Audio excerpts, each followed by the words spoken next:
Okay, good morning, welcome to FamilyMath number 159A. FamilyMath number 159A. So this one's just me and you today. Yep. Excited? Excited?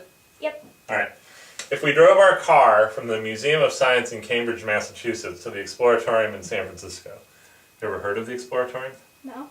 It's a really cool science museum. Maybe we'll go there this year. Maybe. The math cat. Yeah. How many times would the wheels in the car turn around? Now, this is a pretty challenging problem, right? Yeah. We don't know. Especially for the math cat. Yeah, we don't know what distance is to it, and we don't know the distance when our wheels turn around. What is that distance? Ah, very good. So there's two things we need to know to solve this problem, Yeah. and you've identified them right away. High five. Oop. There goes the cat. How far apart are the museums? That's number one. Yeah, and what is the circumference of our wheel? What is the circumference of our wheel? Yeah. Hey, good job.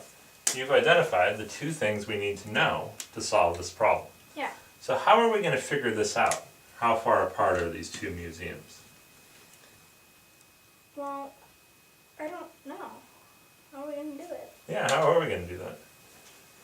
I don't know. Do you think we can figure it out by math? Maybe. But what's the problem? But the problem, we just don't know. We just don't know. This is something we're going to have to look up. Yeah. Okay, so we'll go to Google or something and figure Yeah. out how far apart they are. Okay. Mhm. What about this one? What's the circumference of our wheel? Well, we can't take the wheel off our car. No, definitely not. So what are we going to do? Well, maybe there's some way on that. Maybe we could find it out with math. Yeah.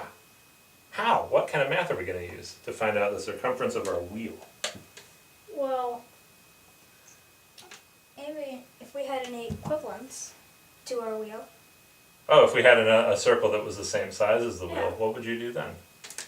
Well, then we'd mark one point and then roll the wheel, and then when it got to the same point, we'd mark that point and then measure it. Ooh, great idea.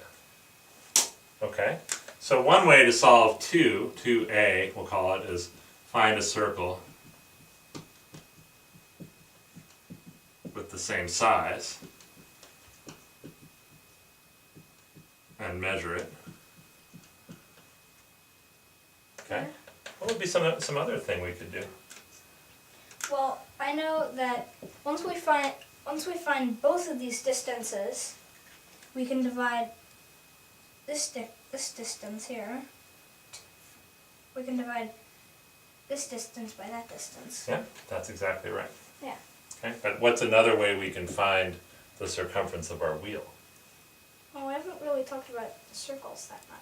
No, we haven't talked about circles that much. What have we talked about with circles, though? Well, pi is in a circle. How? Well, I think it's the circumference over the diameter.